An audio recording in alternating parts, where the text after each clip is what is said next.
think having the high schoolers involved, it gave them some more engagement, just that piece to want to do better.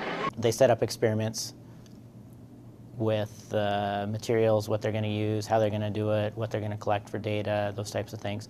Following that, they actually conducted their experiments, and then the 10th graders were there to help them with the processing of the data, but we coached the 10th graders not to tell them what they needed to do, but just kind of ask them questions and guide them to making some conclusions and interpreting the data themselves. It helped a lot with, like, I had troubles with some stuff, like he helped me explain how to do it, and it really helped. The proof of success is reflected in how the students talk about their projects, how they present them to their peers, to teachers and community members who acted as judges, and they discover answers through their projects, the end results. And my prediction for my investigation was that the salt would melt the ice the fastest because, like, during winter, people throw salt on the ground to melt the ice away. Saltwater plant was living for 3 days and then it just went bam. Something happened, and that's why it died, and I think that's because of all the sugar and all the salt. I guess my prediction was right. And they knew the material really well. They were very proud of their work, and that's a good indicator that we were successful. When I see a kid get a blue ribbon and he says, I can, or I did it, and his parents are smiling, that's a good thing for Evergreen. I saw students truly using their confidence in public speaking to talk to total strangers in some instances and to defend their research, to defend their point of view, to stand up and say, well, I hear what you're saying, but this is what I did. I did that, I did this, and have a conversation with an adult. They were very well rehearsed in what they were going to say, but one thing that really stood out to me is if you asked them questions that were outside of what they had rehearsed, they still knew the answer. And so that I was really, really pleased with that.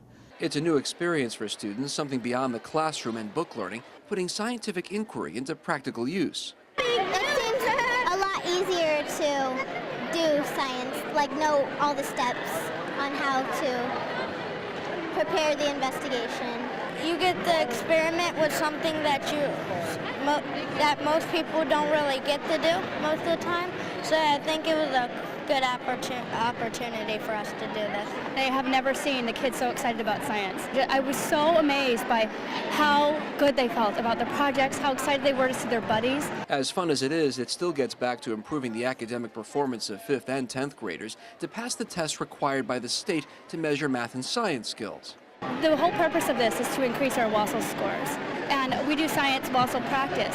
And just, I can see the results from the science WASL practice. I can see that I really think they're going to really do well in the WASL now.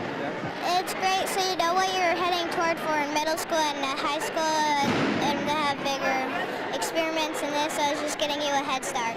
Good test scores may be the immediate goal, but the long-term benefit could be a new enthusiasm for science as students look at their work and see a means to an end, hard work turning into hard data and results.